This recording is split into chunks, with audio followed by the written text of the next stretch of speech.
You're listening to the Afterburn Podcast, episode number 1. He said, hey, I was there. I remember when you guys came like flying out of the weather, dispensing flares, and then came around the corner and lit up the tree line. He goes, that was like one of the greatest things I've ever seen. I'm like, well, dude, that's what we trained for, and we're there to support you. Tower, Atlanta Station, release you, runway 4 left, wind 040 at 5, clear for takeoff. Seat tied, Altimeter 0 eyes, we're clear for takeoff, clear for the airspace. Fire project 2. My brand ramp curve at 354.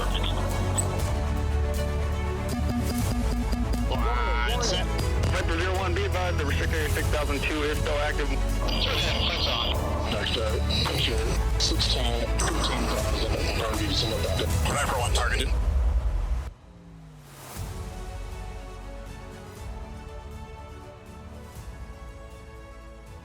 Hello and welcome to the Afterburn Podcast. I'm your host, John Waters, a former Air Force fighter pilot. Before we begin today, I'd like to thank my sponsor for this episode, Wingman Watches. Wingman Watches is a veteran-owned and operated company. Their impeccable attention to detail truly shows in each one of their timepieces, which are built right here in the United States, and I can attest to that as I own several of their watches. They're great for group customization orders. If you're a military unit, fire department, police department, law enforcement agency, sports team, whatever it might be, wants to create a custom watch, Wingman Watch is the place for you to go. Mention my name and you'll receive a discount on your custom order. If you go over to wingmanwatch.com and you find something you really like, you can use the code RAIN10, that's RAIN10, and receive 10% off your purchase. I'd also thank Jello, a former F-18 pilot and host of the Fighter Pilot Podcast, for helping me out with this, as well as Mr. Matt Jolly, who has been instrumental in getting this podcast up and running and guiding me through this space. You can find Matt over at warbirdradio.com, where this podcast will be hosted. He's also the co-host of Show Center, the Air Show podcast, one of my favorites. And you can also find him over at historyworthsaving.com. He's all over the place. Again, Jello at the Fighter Pilot Podcast and Matt Jolly at warbirdradio.com. Go over and check those guys out. And finally, before we get rolling today, I would just like to say thank you for listening in. If you enjoy this podcast, please subscribe, leave a review. That feedback is definitely crucial to me as I shape this podcast, because it'll undoubtedly evolve as I move forward. But those two little things make a big difference. If you're looking for some additional content, you can swing over to Instagram at RainWaters27 for some more content. With that said, let's get after it.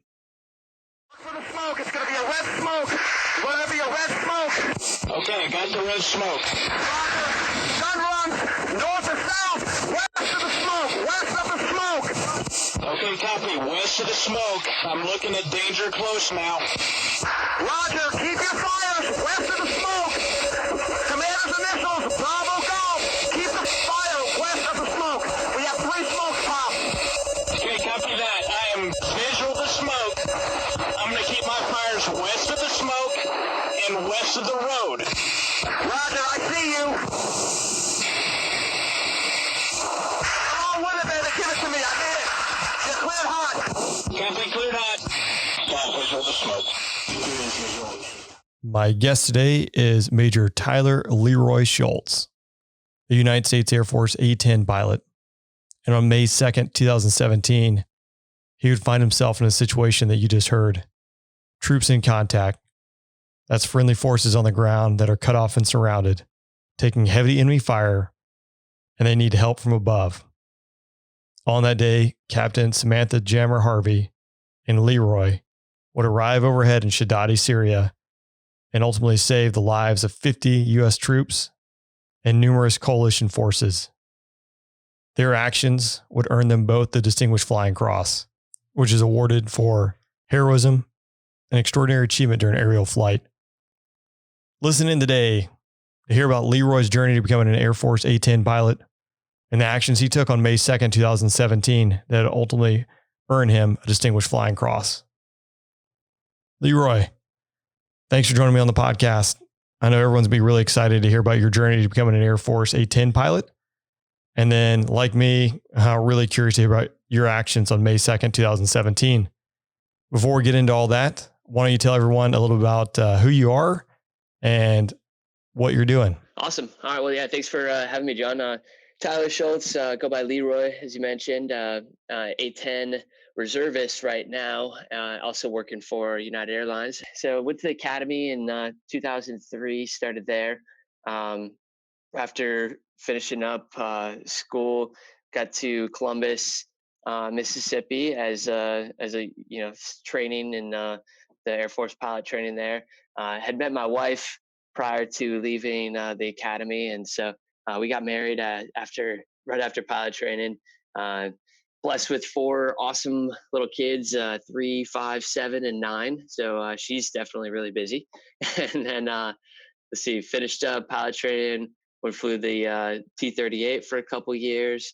I did MC-12s as well, like you did. So have some shared flying experiences there.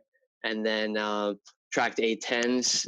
Very fortunate to get that out of pilot training, or that second round with all the FAPEs. And then I've been doing A-10s for the last 6 or 7 years at this point. So you just summarized like the last half of your life in just exactly. a little blip. So yeah, you go to the Air Force Academy, you graduate, you get a pilot slot, you go down to Columbus Air Force Base in Mississippi, like I do, for pilot training. And then at the end of pilot training, you become a first assignment instructor pilot, or as we call it, a FAPE. So you're a FAPE there in Columbus, like I am. And that after a 3-year assignment there, you wrap that up and you end up moving on to the A-10 and flying the Mighty Hog. But before we talk about how awesome the Hog is, I really like to talk about the Air Force Academy, because you just said, hey, I went to the Academy, and you made it sound really easy, but it is not an easy thing, 1, to get into the Air Force Academy, and then 2, to graduate from the Air Force Academy. So for those who don't know, there are 3 commissioning sources. That's to become an officer in the Air Force. There's the Air Force Academy, Reserve Officer Training Corps, ROTC is what I did. And then there's OTS, Officer Training School. And that's another discussion for another day. But can you kind of allude to what you had to do, Leroy, in order to go to the Air Force Academy and how difficult it was? Right, definitely. So let's see, in 95, my family moved from Chicago to Georgia. And I was really fortunate. One of my good friends in Peachtree City's dad was an academy graduate and a pilot as well. And I had just asked him, like, so I want to do that. How do I become a pilot? And his track was through the academy as well. And so it was funny. He told me to get a haircut because I had shaggy hair at the time, and go join Eagle or Boy Scouts, become an Eagle Scout. And then he kind of walked me through the rest of the steps, like staying up with your grades, applying to, be in AP courses or those classes so that looks good on your resume, staying involved in a sport, but specifically not being like the captain of the team. Like, obviously if you can do that, that's great, but just like staying dedicated to something. They wanted to see, like, hey, you had the dedication to go be a Boy Scout, make it all the way to Eagle Scout, go join a soccer team and play it for 3-4 years, pick up an instrument, which I definitely did not do, but something where they showed just the dedication of, hey, you might actually stick out the academy and make it all 4 years. I think that was some of the good advice that he gave. Man, you had some great points there. And it's kind of funny. We grew up in the same hometown and didn't know each other. We knew of each other, I guess, but didn't really get to know each other until we got to Columbus many years later. But similar paths, we both knew early on what we wanted to do. Right. And we went out there and sought people who had walked that path before, sought guidance to help us kind of figure out what we needed to do and how to go after it. But I think it's crucial. Anyone, no matter who you are, what age, like, you have to have some kind of passion that you want to go out there and pursue. We were fortunate, I think, and knew at a young age, but not everyone is going to be in that same scenario. I think the takeaways are, 1, you have to have a passion in life and go out there and pursue it. You want to be the best at what you do, knowing that there's going to be setbacks that come along with it and hurdles, but finding a mentor, finding guidance, seeking help is so crucial, because if you're willing to put in the time, effort, and work and the dedication to it, having someone that can kind of help you answer tricky questions or when you get in a sticky situation is always vital. Right. So you get accepted to the Air Force Academy. That's a challenge in itself, but it's a path to become a pilot and get a pilot slot out of that. but the tough part's not over. It really has just begun, right? Like it's not just an easy cakewalk from that point forward, right? No. So the I guess one of the benefits of the academy over a ROTC program is they have about half of their students become pilots. So they have a bunch of pilot slots, and so I got there, like you said, doesn't get much easier. So yeah, you finish your maybe something not quite a what am I trying to say? Once you get out of high school, you're like, oh, okay, I'm doing well. Like I got to the academy, right? And then you get there with 1,200 other people who did the exact same thing, and you're like, oh, okay. So now I'm getting a C in Calc 2. Like that's not cool. Like, Yeah, going from like probably the best or one of the best guys in your high school to like, sweet, you are no longer special. right, exactly. So yeah, it's and then the whole beginning of the academy is about breaking you down in basic training and making you one of the team or one of the Air Force and not an individual. So they do a good job at assimilating everyone, if you will. You are not special. Yeah, Yeah, but it's all again like we're all working towards the same common goal, and what we probably don't right. realize at the time, break you down a little bit to build you back up into the mold they want you to be. Yep. So obviously you work really hard throughout your 4 years at Air Force Academy. You get a pilot's slot, and then you're off to Columbus Air Force Base to learn how to fly. And then for those who don't know, pilot training is about a year long, although it's going through some changes right now. I think where you can go a little bit faster, a little bit slower, where they're trying to streamline it. But out of the pilot training, much like me, you become a FAPE, a first assignment instructor pilot in the T-38. What was like being a T-38 instructor? Honestly, at first you're kind of, oh man, I'm a FAPE. I wanted to go out and do the mission or whatever. Then they send you to Randolph, and you go through instructor training for a couple of months, and you come back. And I had guys that were 1 year below me at the academy that were coming through, and now I'm teaching them how to fly a plane that I have maybe 150 hours in. It was eye opening. It was really cool. They definitely give you a lot of rope, especially as a first lieutenant, and you're sitting there instructing, taking kids cross country, just leaning on the limited experience that you have and your knowledge of what sounds right or what should be correct there, and teaching. So it was pretty cool. I think you probably had a similar experience, right? With just the amount of rope that they give you as such a young pilot is just like unheard of in an active squadron or an op squadron. Yeah, I think that's what and I told people, when I was going through being a FAPE, nowhere else, I think, in the world are you going to be a 24, 25-year-old and get the keys thrown at you to a multi-million-dollar jet, and you're going to take someone who is fresh off the streets, more or less, with just a couple flying hours, and you're going to go take them out and teach them how to fly this complex aircraft, especially the T-38. Yeah. The T-38, I got a lot of respect for. I mean, designed late 50s, 60s. It's still flying today. Thing has got tiny little wings, so it's got to go really fast, right? And like you could kill yourself in the T-38 in the final turn really quick, right? That was one of the most interesting or eye-opening portions of the experience. You remember the 38 when you go around the corner and they said, okay, when you get that little rumble on the wing, that's good. That's your final turn. But when it really starts, the elephant's dancing on your wing, that's bad. And you're like, how do I know when an elephant's dancing on my wing? And why is this plane designed to shake it? I think that's really cool about the Air Force, where again, you can be a really young guy or gal, and you have a lot of responsibilities placed in your hands right off the get-go. And it's life or death. Like it's a serious business, even when you're training, because one small mistake can lead to something that's unrecoverable. Yeah. One of my, I was talking to another pilot recently about configuration errors. And I remember taking off with a kid, and we're doing a pattern delay. So you're already taking this minimal winged aircraft, and then you're putting it heavy weight and trying to do a pattern delay. And he got behind and forgot to put the flaps down. And I was, trying to keep up with him and the jet and what we're doing, and didn't check the configuration. And all of a sudden you get ground rush. And that was one of the, okay, afterburner, go around, look down, see the configuration. I'm like, dude, you didn't even put the flaps down. Like, we can't do a no flap heavyweight like this. Oh man, that makes me cringe. I know exactly. Like you just kind of see those things that you're, as a lieutenant trying to teach another lieutenant, and you're like, oh my goodness, yeah, it brings you, definitely makes you, tighten your parameters, eye opening a little bit, right? I think that's a really good point. I think we've all been there. I know I've done it. It's been a couple times in my career, and it's usually when you're rushed. That's when it Yeah, always happens. Like your jet breaks, you step to a spare, you're trying to make it, and then like you forget something critical. I have definitely taken off with my ejection seat not armed. oh yeah, Yeah, definitely not where you want to be. But I think it drives from the fact that we all make mistakes, no matter how experienced we are.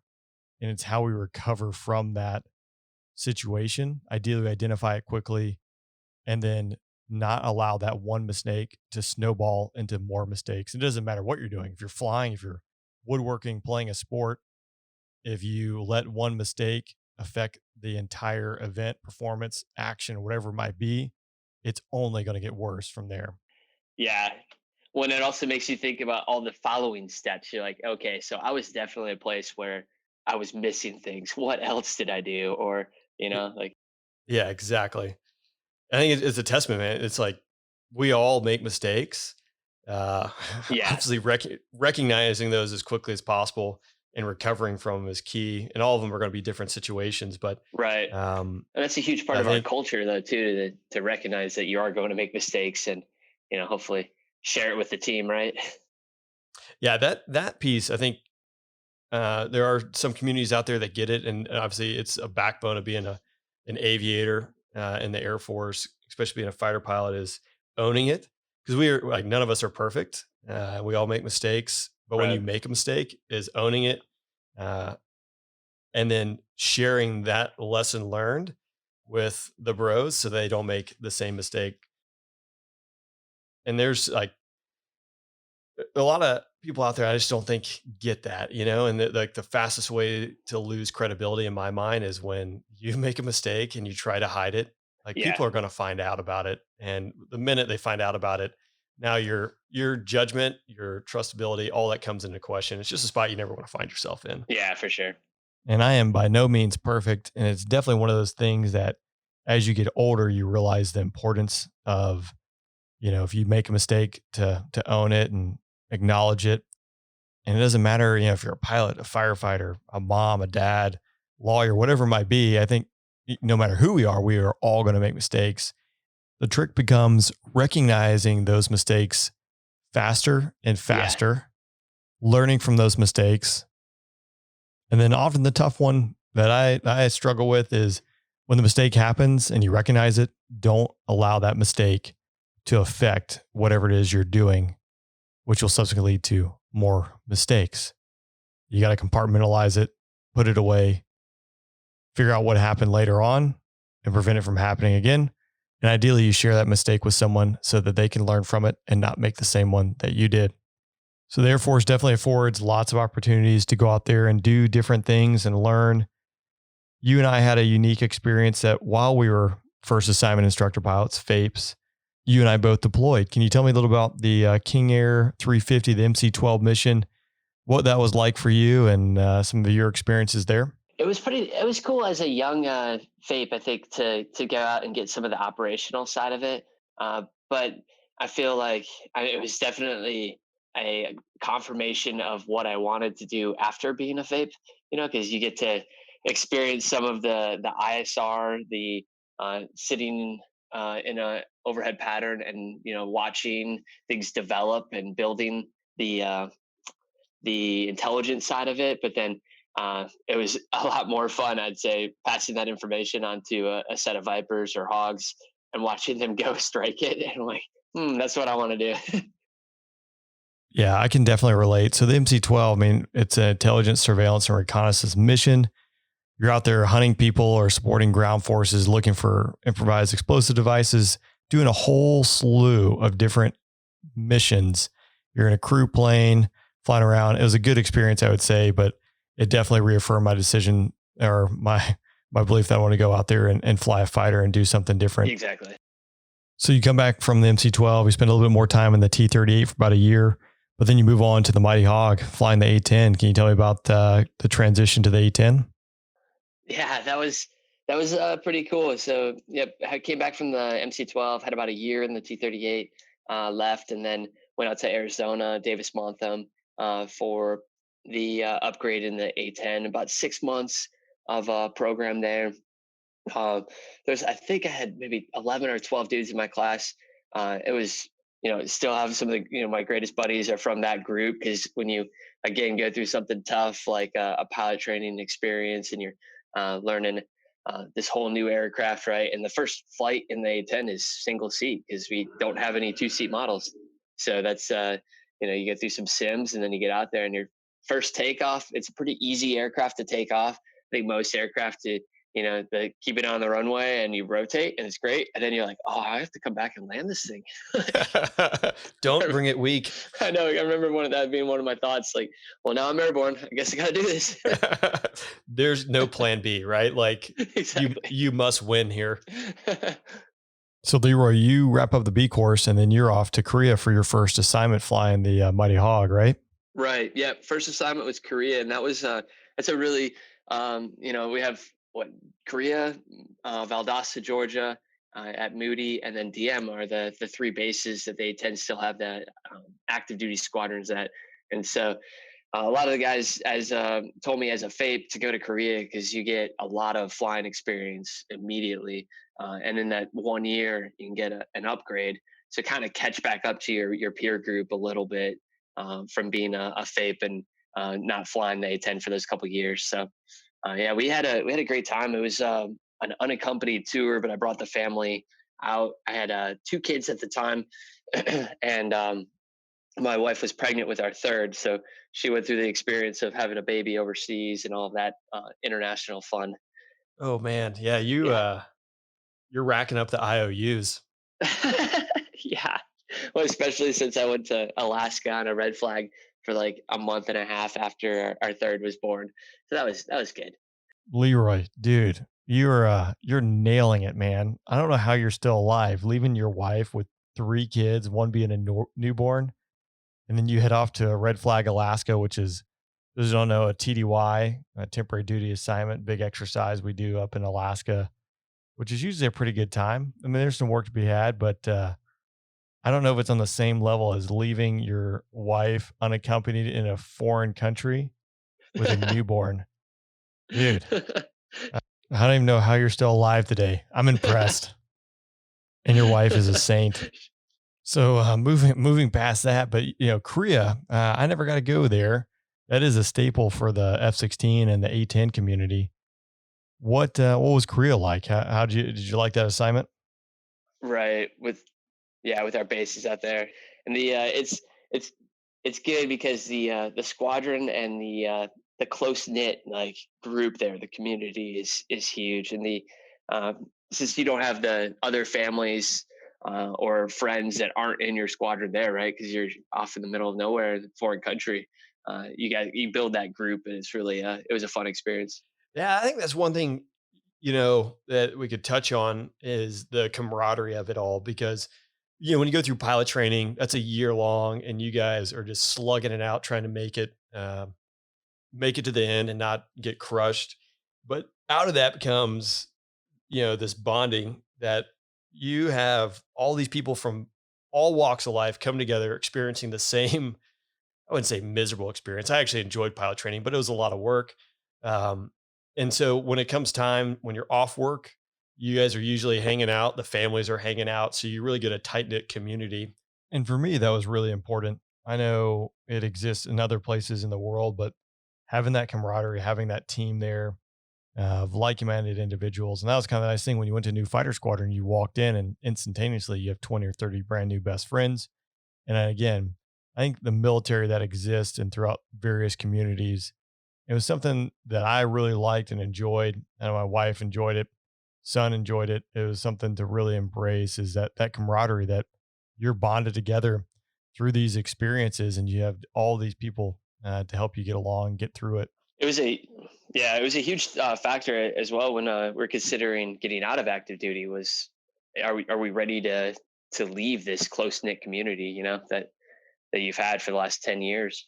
Yeah, it's tough. It's tough to give up.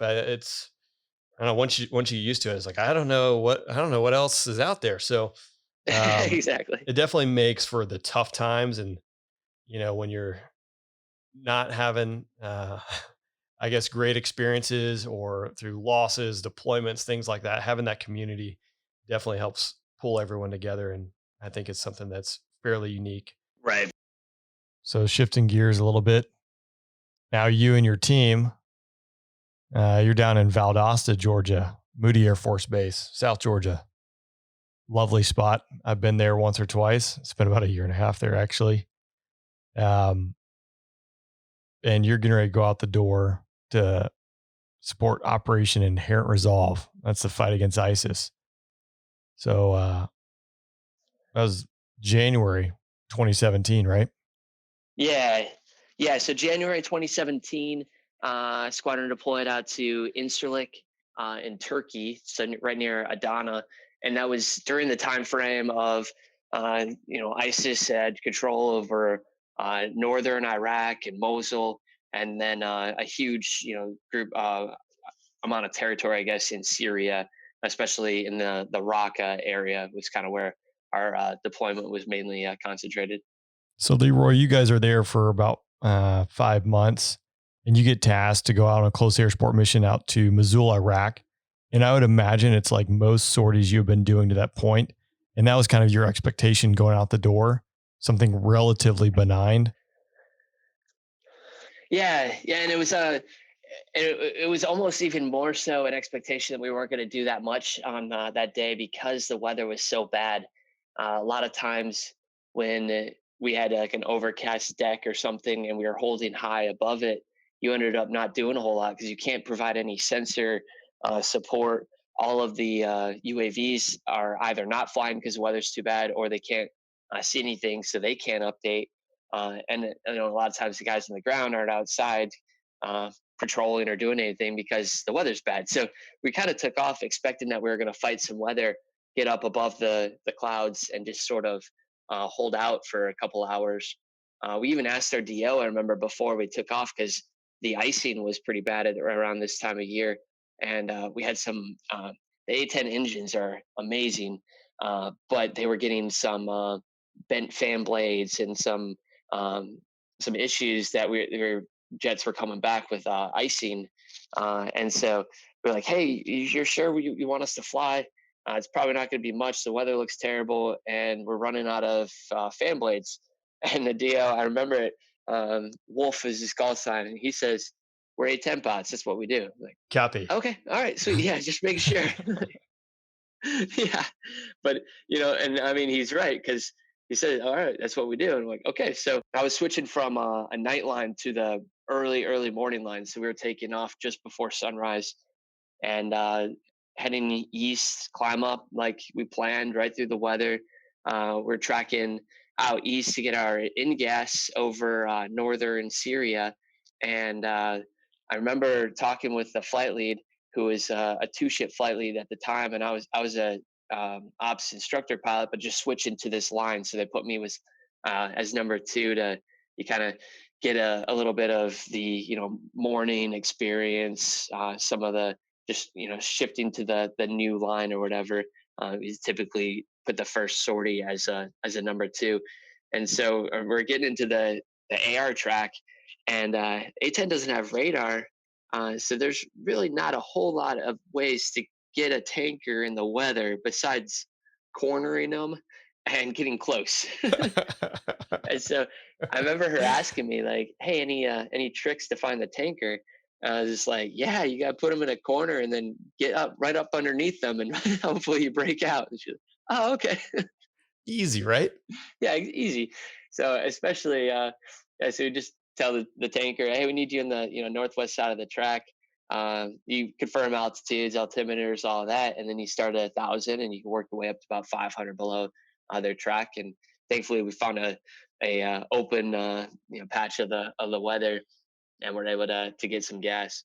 The our initial tasking was done to Ross Leeroy, which is funny. It was definitely not named after me, which is a good thing, right? Normally, don't want stuff named after you. Yeah, no, that's not a good thing. So we were tested just to do some overwatch, and there that was like the Raqqa area. Uh, that Roz controlled that airspace.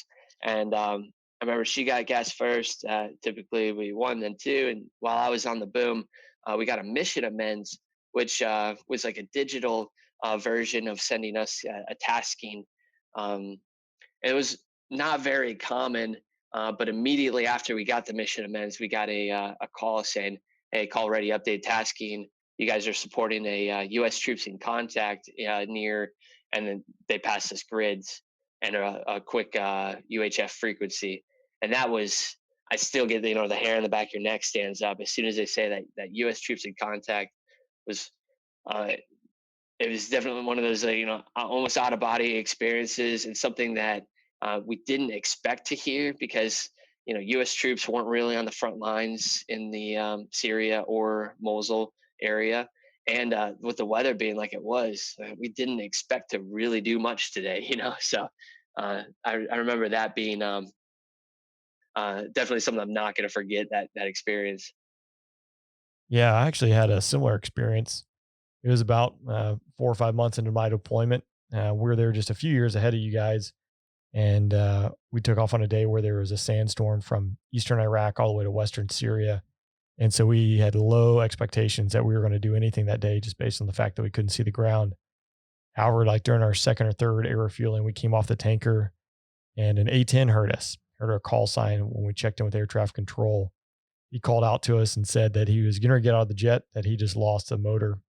So we immediately turned, trying to find him and his wingman, coordinated with various agencies. But right when we heard that, the adrenaline was through the roof, Yeah. because his life is on the line, and you want to do everything you can to help out.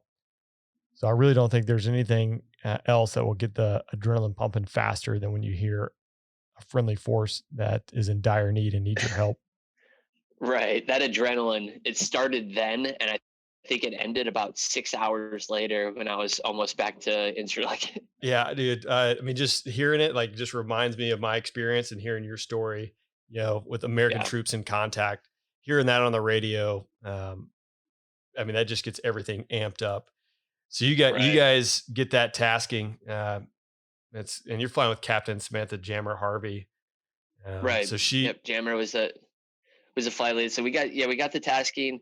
She started plotting the grids. I'm still finishing up our getting gas in the weather, which isn't like the easiest feat, but at this point it's like the lowest on your priority list, right? You're like, oh yeah, I'll get gas, I'll plot these grids, we'll figure out what frequency, where we're going, like try to get everything sort of like compartmentalized into what your next step is. And I remember her getting on the radio, making an initial contact with Arcane, was the call sign, Arcane 5-3, and then me contacting Kingpin, which was like our CRC, and getting deconfliction for our basically from our tanker track to that airspace, getting all the separate kill boxes around there. And since it was such bad weather, we basically got from surface to, I think it was 19,000 feet was what we initially had, because there was no one in the area, and the weather went up to 20. So it didn't matter. Like we were, no one else was up in that airspace. So yeah, we get off the tanker, we start pressing there, and thankfully, since we're not mock, we're not fast. These grids they pass were only like 50 miles away. So from getting that initial notification, finishing up our gas, and getting over to Arcane's position, doing a weather letdown, and all of that, it took about 10 minutes to get overhead. you're talking about being overhead, Arcane 5-3, the JTAC, the Joint Terminal Attack Controller. And he's translating what's going on the ground to pilot speak so that you can affect the fight there. And there's a lot going on here. Not only are you deconflicting from your A-10 flight lead, you have the tanker there, you're trying to figure out where to go. And it's not just like a moving map in the A-10. You're having to punch in coordinates, look at maps, and figure out where you need to go. Balancing all that while trying to build your SA for what is going to be needed when you arrive overhead, Arcane's position to help them out on the ground. And then you kind of glossed over it. but you are doing a weather letdown and you're descending through a thunderstorm. Yeah, weather letdown, exactly. You can't see the ground. So, yeah, no big deal. Right. Yeah, we're in the weather around 18,000 feet on the tanker. We found that little pocket of clear air, and we're sort of in and out of the weather. After she got gas, she, I think, departed low from the tanker, and then I was still on it. So I depart off the tanker, and now it's sort of we're in this stack where I'm in a somewhat visual, somewhat instrument trail off of her through the weather, and then we point towards our next point, like I said, about 50 miles away. And as we're coordinating this, we kind of figure out what the min safe altitude is for the area we're going to. And you start basically just a descent where she goes through 15, I'm at 16, she's done a 12, I'm at 13. We kind of step our way down to get below the clouds and make sure you're safe for that lowest altitude that you can go down to. We ended up breaking out of the weather around 7,000 feet for 7,000 feet MSL, which was about 6 or so AGL for this area that we were in Shadadi that we ended up supporting. Yeah. And so during this, right, you're again maintaining deconfliction from your flight lead, descending through the weather. Now that you got a pretty good idea what the terrain is, you got to figure out what, no kidding, we know it's kind of relatively flat out that way, but there could be some hills. So now you can't see, there's no GPWIS and the A-10 telling you to pull up. You got ATC radio going. And now I know she's probably trying to talk to Arcane 5-3, the joint terminal attack controller on the ground. Exactly. And with the weather, probably his terrain, and then the gunfire, it's probably pretty challenging to talk to him in order to build a picture for both of you, war flight, as far as what's going on the ground and what's needed, right? Yeah, the hearing gunfire on the radio from the guy on the ground is again another one of those experiences that when you train, like we train so many times in the A-10 to support the troops in contact, and as the flight lead, you try to, or as an instructor, you try to build that like realism, right? And talk with a sense of urgency, and maybe you're screaming into the radio. Well, when you hear it for real life and the real life gunfire in the background, and you're trying to just internalize all of the data. You're looking at your map, trying to get a layout from the initial point that is passed or where it's located, and then that was.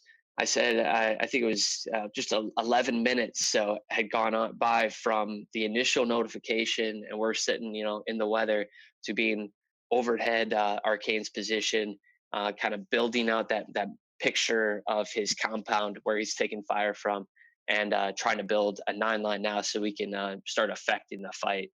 So we got down below the weather, 7,000 feet. I was in a trail on a jammer. We're flying over top. All we had was the location of the friendly grids, right? So that's what we have in our system that we're steering towards. And then we get over the top and we just start dropping out flares, do a show of force, probably around 4,000 or 5,000 feet AGL, because we're still trying to pick up, build our picture, and it's in the middle of a rainstorm. So we just start dropping off flares overhead. And I remember as you're flying over, you're dropping flares to kind of announce your presence to the enemy, like, hey, we're here, stop shooting at friendlies. But you're also giving that to the army that's on the ground. And I got a text one day about a year or so after this sortie from one of the guys, the army troops, that found my number through something, probably after the DFC write-up. And he said, hey, I was there. I remember when you guys came like flying out of the weather, dispensing flares, and then came around the corner and lit up the tree line. He goes, that was like one of the greatest things I've ever seen. And I'm like, well, dude, that's what we train for, and we're there to support you. But that was really cool that, that you give that sense of probably adrenaline and, safety almost, that you're trying to just announce to the friendlies that you're there to hopefully protect. Leroy, that's awesome. Especially hearing that from one of the guys on the ground, the impact that you guys had that day in helping them with that fight. I'd like to read a little bit from one of the awards you received. It says, Below the weather, visibility was between 1 and 5 miles due to heavy rain, making it difficult to see the friendly position.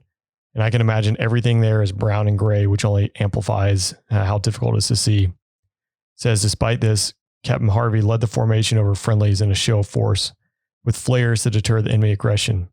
She visually acquired the building the friendlies were in and the field the enemy was attacking from. She immediately turned around and marked the field with a rocket so Major Schultz can get his eyes on the target area. Major Schultz was able to roll in with a 30 millimeter strafing pass with corrections from Arcane 5-3 off Captain Harvey's rocket mark. So there's a lot going on there as well.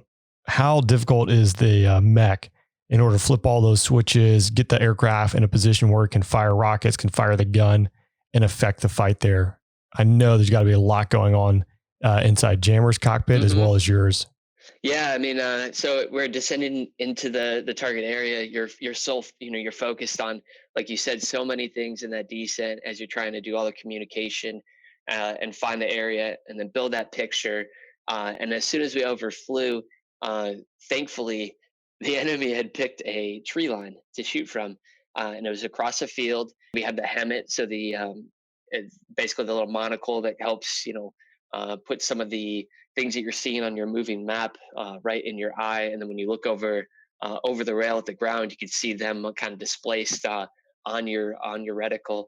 So that helped. Okay, that's the building. It made sense based off of what the friendly was saying, where they were located. They were taking fire. I believe he was calling it.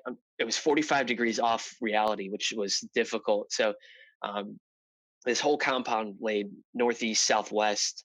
But I think in his mind, it was east-west. And so he was taking fire to the south in the tree line. Well, there's only one tree line, and that tree line was about 100 meters or so to his, what would that be, southeast. And so we went with it in the directions, knowing where he was and knowing the tree line. But that was definitely something later in the sortie we had to confirm with him, because his directions were about 45 degrees off of what we were seeing, which is, but yeah, so we get to do that. We're flying, do this quick circle overhead, building our 9 line for him, because obviously he's, really busy. So we're friendly location, distance, direction, and then thinking about, okay, fencing in. Typically, our training is to flight lead fence in with rockets and guns. So they have the Willie Pete rockets to roll in and mark. And then the wingman is in a deep trail or wedge position, so 1.5 miles, 2 miles, so that after the flight lead shoots a rocket, hopefully Arcane can give an update off that Willie Pete white phosphorus smoke and say like, oh, yep, from there 50 meters, and give you a direction to shift your fire to be effective on that first pass. And that's what it sounds like you guys did on that first pass. Yeah. She was able to shoot the rocket, and then you're able to correct off that. Exactly. It was about 50 meters or so to the north, which was a northeast correction along the tree line for that first shot. So again, you guys are Boar 5-1 flight. You continue to deploy 30 millimeter on enemy location, completing 6 total strafing runs in near zero visibility. Yeah. During those 6 strafing runs, you employed 30 millimeter rounds, 40 meters from friendlies, well within danger close distances. And as you just, again, you alluded to, Arcane giving you directions about 45 degrees off. Yeah, that puts a question mark over your head there. And the worst thing we could do is hurt friendlies.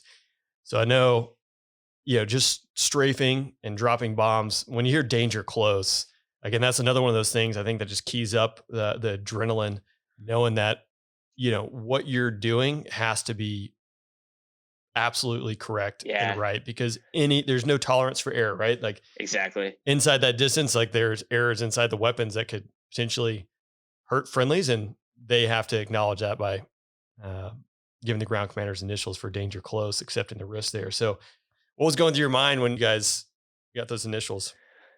Well, so that first pass was effective. We came off to the north, and then you like to try to vary your indirection based off of, this pretty large group of ISIS probably has, some sort of AAA or potentially even a man pad that they can shoot at you. And so you don't want to just be very, in from the south, and just like predictable.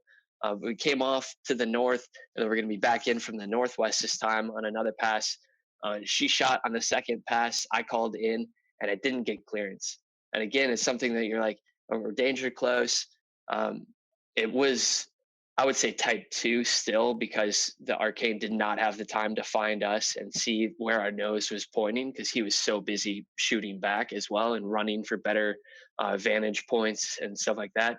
But as I rolled in, I didn't get clearance. And so I'm down final. And you're like, well, I know I'm shooting at the same area, but you're like, well, it's danger close. So you can't fire without the clearance. So I come off, and it was just his radio at the time was so busy with other things going on, the ground fire. He even like lost radio contact for a while due to his batteries like getting waterlogged, and had to change the batteries out while he was running around on the ground. So that was yep, like you said, just that danger close part, and it brings in so much more complexity to it. We eventually split the target area north south.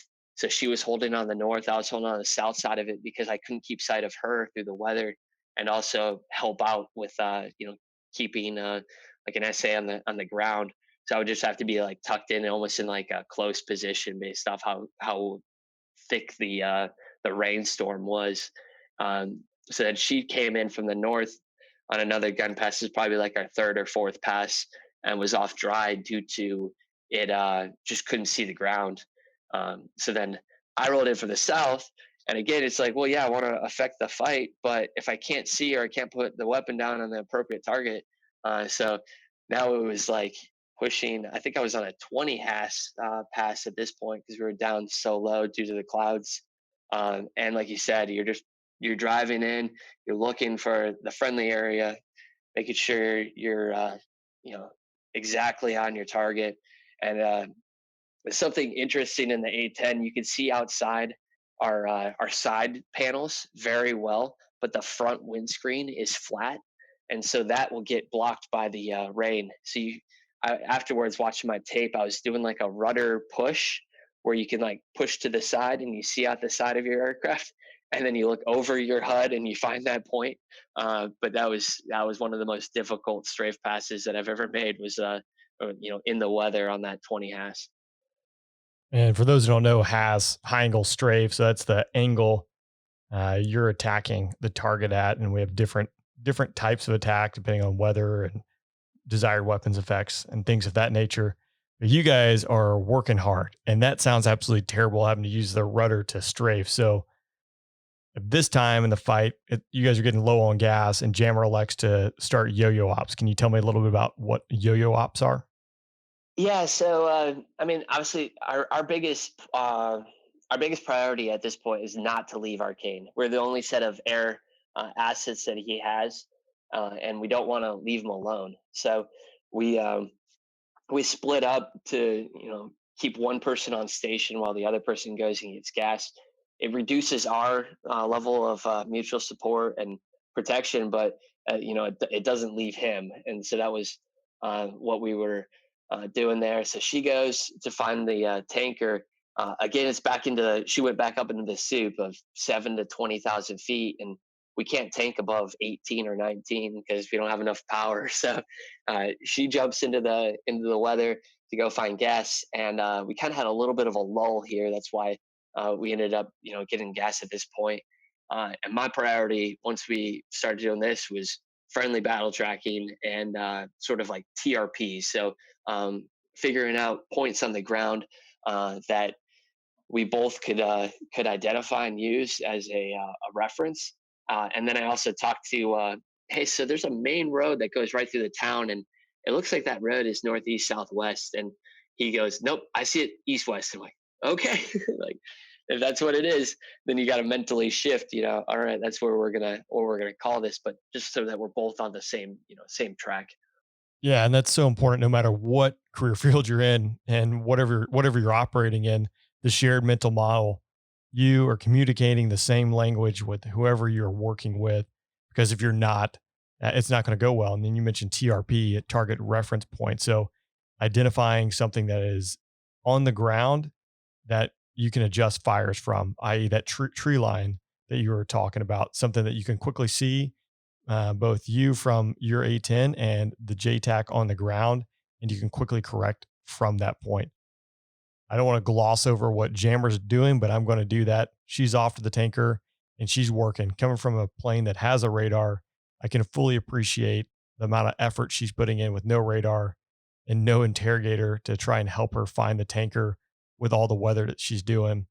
But while she's off to the tanker working, you're also working, again, trying to build that shared mental model, that common operating picture with your customer on the ground, the JTAC there. Well, yeah. So during this time, we're building our picture, and Arcane's starting to take a little bit of fire from the north, and they call it a cupola, or maybe it's a cupola. I'm not exactly sure how you pronounce it, but it's basically a little like outhouse type setting on the top of a building. But like you said, all the buildings are brown, and they all look the same, and they all have cupolas or cupolas, whatever you want to call it, on the rooftops. And so I'm trying to get contact for this. And eventually get Arcane to build a 9-line and passes that for one of these rooftops. Meanwhile, when he is building this 9-line, you hear him running, and you can tell by his voice and how he's breathing on the radio, and you're like, wait, this dude is actually running from a building towards the fire that he's taking to go get a better vantage point so he can help call in fires for it. Like it's crazy to see the the JTAC position and what he does or brings to the fight, to help support his troops. Yeah, those dudes are some incredible human beings. I have so much respect for them. That is not an easy job, like anyone on the ground there, period. But that too, like just be able to communicate what's going on the ground and translating it to pilot speak so we can figure out how we can help best. So during this time, like he's starting to run, the fire's picking up. And then the largest attack kind of kicks off with heavy machine guns, small arms fire, RPGs, and suicide vest. You're able to visually acquire tracer rounds come from a nearby field, and you quickly employ 30 millimeters on that location. The fire intensified, and they began to zero in on the friendly position. And now you're hearing Arcane, you're hearing explosions and gunfire over the radio, which again, I think is just amping up the adrenaline, or at least it would be for me. Right. And you go in and you strafe 4 more times, despite the visibility getting continually to deteriorate. So in that short period of time, and you go back in to strafe 1 more additional time, repelling the attack while Jammer is off to the tanker. So real busy point for you here. And again, no real mutual support for you. You're alone and afraid, just trying to help out the guys on the ground as best you can. So a busy little period, right? Yeah. So, and it was crazy because he was building this up, trying to find this cupola, trying to, give me a 9-line, moving closer to that fire to try to help identify it. I rolled in for like the southwest over the shoulder of the friendlies. So it's one of the calls you make for, helping him identify where you're rolling in from, and also passing that. I see where you guys are. I'm coming in from the southwest. So yeah, so we're rolling in, and I strafe from the southwest, and like you said, right as that hit off, they were planning their next attack from the east or southeast and along that tree line, and everything just kicked off. You hear the radios light up, and you see the whole tree line, and the way the weather was and the atmosphere was there. You could pick out the muzzle flashes really well, and so I just see this whole tree line light up. And from where we had strafed on our previous attacks. And so come off target from there, and his radio call, he says, we're taking fire from the southeast. We need immediate gun run from on that southeast position. And so I read back like, okay, you need a gun run to the southeast. Confirm how far to the southeast. And he's like, along the tree line. I'm like, perfect. Again, so I read back a 9-line sort of that I made up as I'm circling around to the west. And then 4 more gun passes, and every one of them, it was just, okay, I see a position, I read it to him. Yep, that's it. In from the west on that. And as I'm climbing up after each pass, I'll just like look over the shoulder of the jet, and I could pick out another set of muzzle flashes in the area. And then he would talk me on, yep, I need you about 30 meters east, 30 meters west, whichever it is on those, and then just continue employing there. So it's about a 5-minute span of like 5 gun passes around that area. Leroy, talk about a simple solution to fix that problem there. Picking that tree line and adjusting your fires from there. You know, it's sometimes a simple solution that's the best solution. Having that tree line there and then adapting and adjusting, because there's nothing in your training. You didn't roll in that day knowing you're going to have a tree line, but adapting to the situation that you're dealt with Exactly. in order to affect its outcome is vital. Yeah. Like you said, tree line, it's just that TRP something. There's a field, a tree line, another field to the north. And once you kind of build your picture and you share it with the JTAC, that it just made it so much easier to lock in on a spot when the weather was, that 1.5 2-mile viz, mesh of crappy weather. Dude, yeah, you're working here. So you repel that attack, and then you're probably getting a little low on gas. Jammer gets back to the fight. Now it's your turn to go off to the tanker. Yeah. I passed the 2-9 lines and what are the updates to our friendly positions, and then am off into the weather. And then once I got up to the altitude, and I had been working my numbers for the divert to Diyarbakir, which is like our closest rescue base in Turkey. But when I got up to altitude and knew I was in the soup, and looked at my gas again and knew I didn't really have much to spare, I was like, all right, guys, I'm diverting to Diyarbakir. You come find me, please. And so I had them overfly me. And I think I was 17, they were 18 or 18, 19. I worked myself up to 500 feet below them. And it was just this little hole in the weather, and you see the boom sticking out of it. And I'm like, stop. And then I remember the guy in the 135, he goes, I've never worked that hard to find a refueler or find an A-10 or someone to get gas. And I just laughed. I was like, well, I appreciate it, because you made my job pretty easy. I just diverted and you came and found me. Talk about, yeah, dude. And I know you're laughing about it now, but you're over enemy territory. You've just been in a big firefight, and you're now worried about being able to make it back to a safe spot. Yeah. So, like the stress is not let up, but that's pretty incredible that able to facilitate that. And, hats off to the tanker crew. Those guys definitely had some downrange that they would bend over backwards to make it happen. Exactly. So without them, none of it would be possible. So it's always nice. Like that's a big sigh of relief when you hook up to the tanker there. Oh, geez. Yeah, that was huge. Meanwhile, I had my other radio still monitoring what Jammer was doing, and another attack started, and she was IDing RPG fire and rolling in on her own as well. So it was like, you hear all I wanted to do is get back into the fight, but at the same time, I was about to divert and completely leave her out there.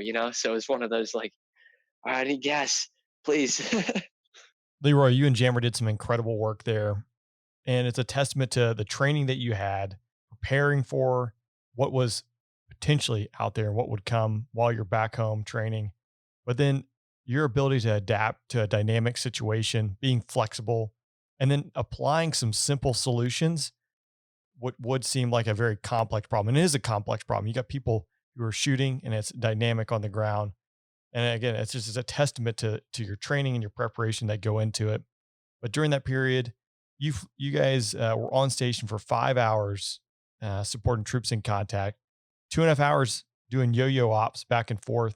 Between you and Jammer, you both expended 1,500 pounds of ordnance and over 1,300 rounds of 30 millimeter, eliminating 19 ISIS targets and 83 ISIS fighters. And your actions, along with Jammer that day, are attributed to saving 50 American lives and countless coalition partners, which again earned both you and Jammer the Distinguished Flying Cross for your actions that day, which is, again, hats off to the professionalism and the airmanship of both you and Jammer for everything that you guys did to prepare for that day, and your ability to take that training and apply it in a tough situation and save lives. Well, Leroy, as we wrap up our conversation today, I definitely think there's some key takeaways here. Hard work. No matter what you do, it's going to require hard work if you want to be the best at it. You got to get after it, push through it, be dedicated. You're going to make mistakes, and that's okay. So long as you learn from those mistakes and fix them for the next time. And then when you do make a mistake, don't let that snowball. Don't let that one mistake affect the rest of the situation or the rest of the environment that you're dealing with right then in the moment. And then be adaptive. Sometimes a simple solution can solve your problem, but every scenario is going to be dynamic. It might be extreme like the situation you were faced with that day, but ultimately be adaptive. Roll with the punches, come up with solutions, solve the problem. Leroy, thanks again for joining me here. It was great catching up with you, and look forward to staying in touch and seeing what you accomplish. Awesome. In the next 10 years. Yeah, dude, definitely. It's been fun. Well, thanks again for joining me on the Afterburn podcast. If you enjoyed this episode, please head over to wherever you're listening, hit subscribe, and leave me a review. Again, that makes a difference for me. And if you're looking for additional content, head on over to Instagram at rainwaters27. I'll be back in 2 weeks with another guest and another podcast. But until then, don't bring a week.